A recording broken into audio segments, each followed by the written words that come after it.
A lot of people don't think about the Coast Guard is extremely important part of our military. And we are pleased to have Tom Mullally with us, District Commodore, U.S. Coast Guard, Auxiliary Ninth District of the Western Region. How are you, sir? I'm doing fine, Mr. Kelly, and yourself. Fine, and thank you so much for joining us today. We really, Thank, really thank you appreciate for the honor of being with you. Thank you. it. Wonderful. The U.S. Coast Guard Auxiliary Organization, I want you to tell us about the purpose and the services because a lot of people aren't aware. And you joined the United States Coast Guard Auxiliary in April. Am I right? 2005? That's correct, sir. Yes, sir. 2005, that's right. So, the auxiliary is a uniformed civilian volunteer arm of the United States Coast Guard. We are not law enforcement. We are not military. And we don't get paid. Pretty much we do it for the public. Our primary job mission is recreational boating safety. That's our job number one, where we help the recreational boaters. Difference between the active duty reservists and us: the active duty enforces the laws on commercial boating. Right?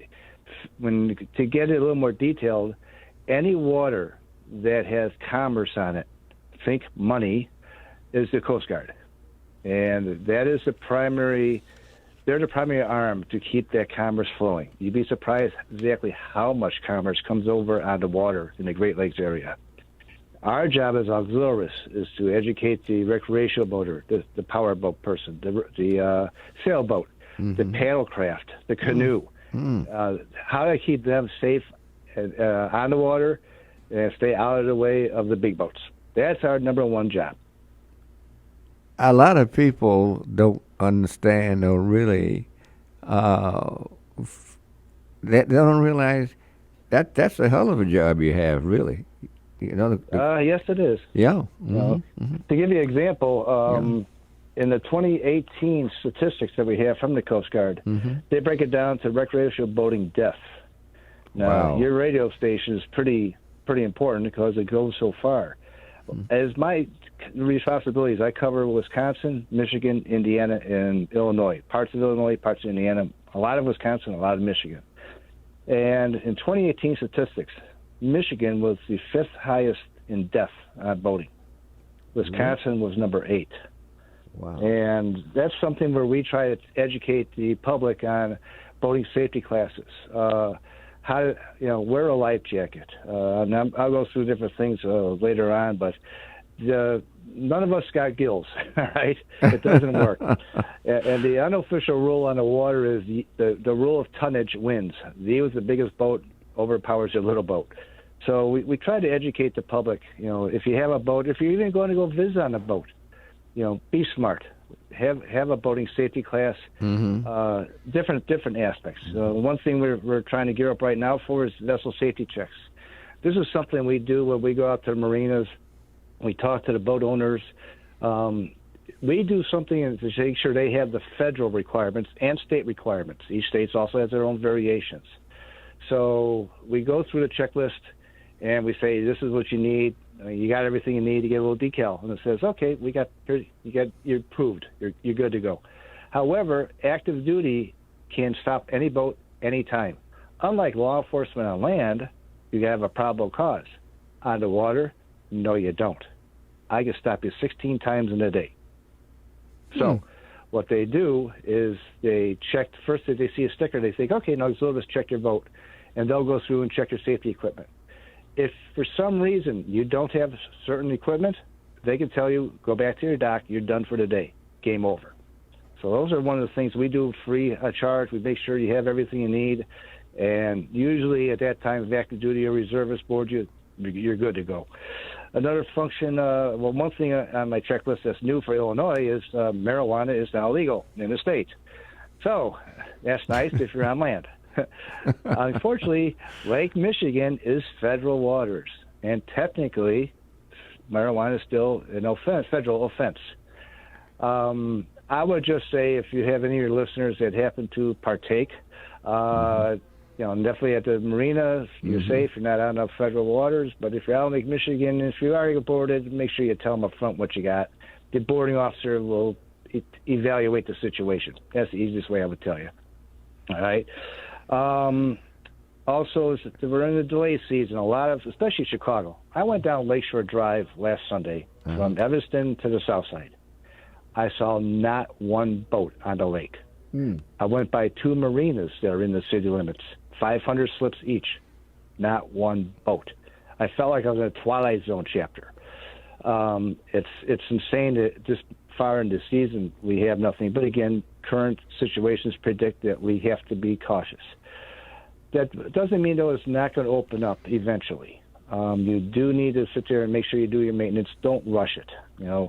Please take a look at your boat, make sure everything's safe, look at the batteries, make sure your fuel tank is intact, check your hull for any cracks or winter's damage, etc. So we don't want to push off the maintenance at all. Well, let me interrupt you a minute, Commander. Sure. Why were there no boats there? Again, Chicago at the present time has no recreational boating activity at all. That's Mayor Lightfoot's edict, and that's her rule. That's fine. Indiana currently is open. Michigan is not so much at the moment. Wisconsin, they just came up with a new ruling, and I'm not even going to go there with Wisconsin. I would say check your local authorities because things are changing dynamically by the day. All right. Well, Commander, I'm missing something here. There's a reason that there was nobody on the lake? Yep. Right now, Illinois, Mayor Lightfoot has stated, nope, marinas are right now closed. So right now there's nothing out there. So Mayor Lightfoot, has control over the lake also. Oh, yeah. Chicago, as you notice, Chicago Fire and Chicago Police have patrols out there. That's their area. Well, that's true. Up to a certain mileage off. Mm-hmm. So that's that. And again, since you have me on today, this is the start of the National Safe Boating Week, which was a national news release that came out just yesterday. And there's 8 bullet points that we kind of want to really push on this program. And it's not on the sheet I sent. It's number 1 is always wear a life jacket. Like I said before, we don't have gills. Second of all, make sure it's very. It's true. Yeah. Second of all, is make sure it's a good color. The nice, pretty blue one, yeah, that's nice. How about a bright blue or a yellow or orange? Because if we're trying to find you, we get to look for a softball floating with a little tube around it. That's what we're seeing. So, but help us help you. Second of all, is boat sober. The boating rules in Illinois, in Indiana, and I believe Michigan and Wisconsin as well, follow the boating the DUI rules on land. If you got a .08, sorry, you're in trouble. Okay. All right? And drinking while on a boat, that wave action of rocking back and forth, and the engine noise, you'd be surprised how quickly you get affected and not even know it. Yeah. I can believe that. And now that. you got to kind of steer in a tight little slip with this nice big boat. Yeah, good luck with that. Yeah. All right? Yeah, so really. The other part is, and this is kind of getting really bad lately, is ask if you're going on a tour or going on hiring a boat for a nice day on a lake, ask the captain for his credentials. We're finding people that have not got a 6-pack license or a captain's license actually charging the public. Wow. And that is illegal. Okay. Ask the people that please make sure they see their credentials. Another one is check the weather. A couple of years ago, I was on Lake Michigan on my boat. I just pulled a slip because I watched the storm clouds coming in. And in the span of 15 minutes, I heard 26 maydays. Check the weather, please. It comes up fast. Be prepared to head into safe harbor. Have an EPIRB. An EPIRB is a radio device that you can have attached to your life jacket, and if you get stuck in the water, God forbid the boat sinks, this thing you set off, and it goes up and sends a satellite signal, even from the lake, and we can find you within 6 feet of where you're at. That's Without great. that, it's where are you? I heard a mayday. That's nice.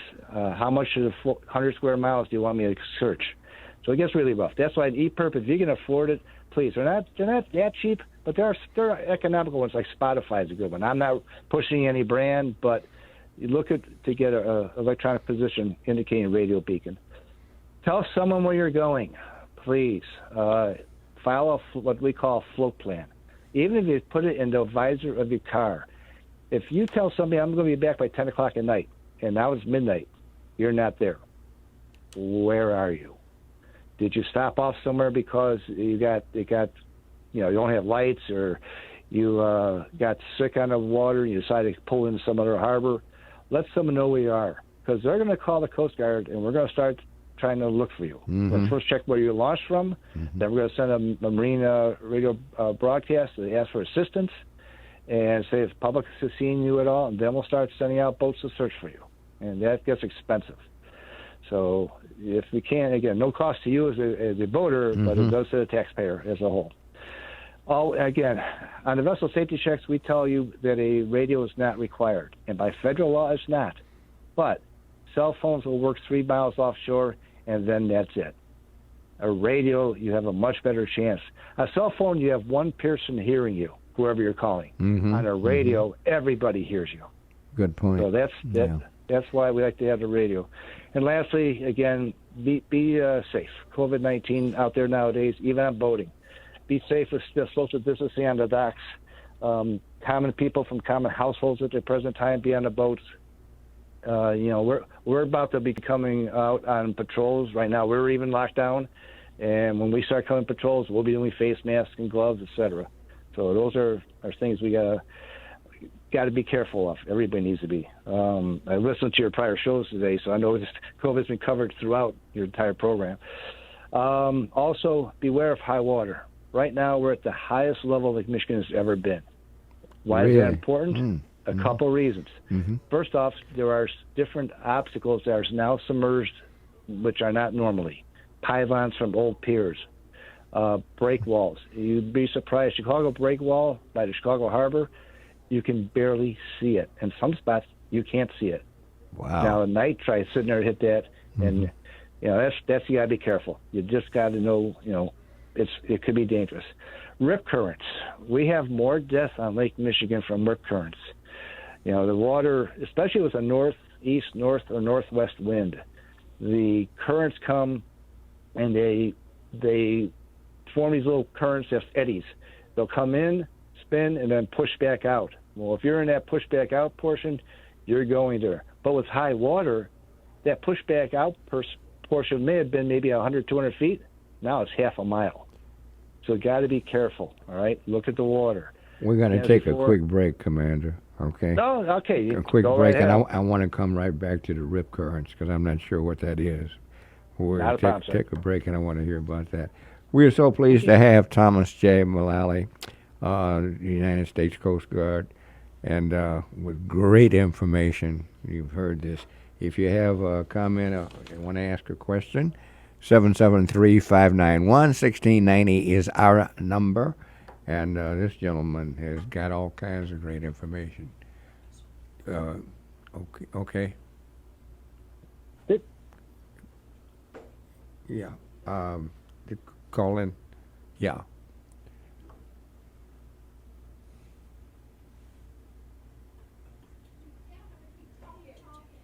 Yeah. Yeah. Yeah. We're on hold. What I wanted to know, Commander, I wanted to the rip currents. Tell me about that. I've heard about them, but I'm not sure. And if anybody like to ask a question, you know how to do that. 773-591-1690. Okay. So rip currents are bodies of water that are in motion. All right. They can be caused by currents in the water itself or by the wind. And this is where water is pushed onto a shore. Well, it's not going to keep going. It's going to go back out. And when it goes back out, it goes out with a force. Sometimes a very dangerous location, I should say, is Gary, Indiana. Unfortunately, we do have a lot of people that get stuck over there, and even on Michigan, the state of Michigan side, because the winds are predominantly out of the west. The winds will push this water up toward the shore, and then it's got to flow back out. All All right. Mhm. So it may be coming in this one spot over and over, but then to the left and right of that spot is flowing back out. And if you're swimming, or or even on a small kayak or a canoe, all of a sudden you're being pushed way out from the lake, from the shore, like probably a good mile sometimes. Wow. And trying to fight that out, you're not going to get back. You're going to get exhausted. You're going to get in trouble, and it's going to be a bad day. So you try to swim parallel to it. You'll all of a sudden be out of the rip current. You'll see, okay, I can start to head back in and start going that way. But you don't want to wait till you're that far out. Keep checking your surroundings. As we say in the Coast Guard Auxiliary, in the Coast Guard, situation awareness. Keep your aware where you are. It takes only one dangerous move, and you can be in a very tight predicament that you don't want to be in. You or your loved ones. So that's the bad part. It was a rip current. I'm sorry. I hope I explained it to your satisfaction. Yeah, you did. And I wanted to just ask you on this, Commander. I'm sure many of us, myself included, have been on the lake, with friends and so forth, and somebody has a boat. A lot of people have boats that have not been trained to use them appropriately. Is that? Do I hear you laughing? There's no white lines on the water. Unfortunately, it takes only money to buy a boat. It takes money and a license to buy a car. I got down later the Illinois and different state boating requirements, but I do want to cover one other parts real fast before I get to that, if I can. Yeah, sure. Fishermen are boaters too. Remember, they need life jackets. Those are one of the biggest casualty cases we have. Mm-hmm. The main one, though, are the duck hunters. Duck hunters? They go hunting, and they'll on a blind or on a boat, and all of a sudden they'll shoot that gun, and no life jacket. Dunk, you go down. Now I got all this camouflage glare on. You're not going to get out of the water. So be careful of that. Mm. Paddlecraft. All right, here's the difference. Paddlecraft, as kayakers and canoes have been exploding in the last few years. Please have the safety equipment that we recommend for it. And a major part of this is that a lot of them are on the Chicago River. Stay out of the way of commercial vessels, like water taxis, freighters, barges, sightseeing, touring boats. They have the right of way. Stay on the outer banks of the river, please. There are lots of accidents that happen in 2019 from people renting kayaks, and they get if they're lucky, they get a short education. It is the renter's responsibility to ensure that they have the proper safety equipment, not the rentee. It's the renter. So you got to be careful on that. What else? Personal watercraft devices. The jet skis, they're great. They're fun. They're fantastic. I was in my first one last year, and it was phenomenal. What is that? However, personal watercraft. Oh, personal watercraft. Jet skis. Yeah, the jet skis. Sure, they're great, except if you're trying to jump a wake. If you're just behind a boat, and all of a sudden they're jumping the wake of the boat, and there's another boat passing, they don't see you. Please be careful. It's like a blind spot. You really can get hit, and bad things happen. Another strong part that we're pushing is the bow riding. If you have kids, mostly kids, even 30-year-old kids, if you're on the bow of the boat, don't be. It's illegal for Illinois for kids under 12 to be up front. The reason, you fall off the boat hits you, the props hit you. And so please, stay off the bows. Legal requirements. This is where we try to explain to everybody what it takes to operate the boat. So as you were asking before, Illinois, persons born on or after January 1st of 1998, they can operate a motor boat if it has 10 or more horsepower, only if they have a valid boating safety certificate from the Illinois Department of Natural Resources. The Illinois Department of Natural Resources and any DNR agency is kind of like the state police arm of the local state. So that's where they have to have a boating safety certificate. Indiana, you need a valid driver's license. That's okay. And you be at least 15 years of age. they don't have a driver's license, they have to have a state-issued ID card and have a boat safety course certificate. Persons at least 21 years of age without a valid driver's license may operate a motorboat if they have a state-issued ID card. So it varies state by state. Michigan, 12 years of age and under age, may operate a vessel more than 6 horsepower only if they have a valid boating and safety certificate.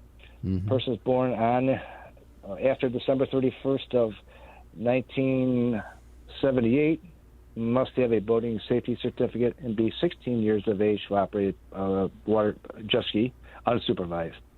And persons required to have a boating certificate must carry the card with it at all times.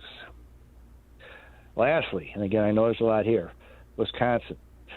People born after January 1st and are at least 12 years of age may operate a motorboat or personal watercraft unsupervised if they have successfully completed a safe boating course accepted by the Wisconsin DNR.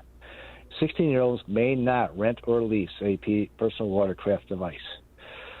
So, wow. Okay. I know I've covered a lot, Cliff. So no, that's great, Commander. That's what we want. I don't think most people even realize how important, how many issues there are that they should be knowledgeable of, not only to be within the law, but to be safe. Yeah, it's all about the safety part. Yeah, it's all about that's that. what you're talking about. Yeah. Mm-hmm. Mm-hmm. How many? I'm sorry. Go ahead. I was going to say, if people want to even look about joining us, we have different flotillas in the area, and if you look up www.cgaux.org, you can put in your address, your zip code, mm-hmm. and we'll show you different areas to come in. And it's not that we have to have 40 hours a week or something. No, it's not like that at all. Mm-hmm. If you want to donate your time and help the public be safe on the water, and not everybody has to be on the water. You can do educational classes. We'll teach you how to be an instructor. We'll teach you how to do vessel safety checks. Never once do you have to go on the lake at all. We can teach you how to talk on a radio, be a watch standard at a Coast Guard station. Where we have a lot. There's also an aviation group where you actually go up. We have Coast Guard auxiliary aircraft that go and do look for oil slicks and mm-hmm. go by nuclear plants and make sure there's no leakage or anything. So we have lots of different missions. Now, if somebody wanted to get those classes, Commander, how would they go about doing it? Okay, so right now we're doing virtual classes. Because of COVID, we're not doing any face-to-face interactions in the classroom side. But we are just developing a way to do the boating safety class online with virtual proctoring. The states now do offer online safety classes, which anybody can take. I'm more partial, but again, when you have an online class, there's no instructor. You're stuck with what's presented on the screen, and you can't really get interaction. With a Coast Guard-led class, which we're offering with online services, example WebEx or Zoom or GoToMeeting, we actually are in live person, and we interact with the attendees. And people can actually ask the questions they want to know more than what they could get on a one-way only online presentation.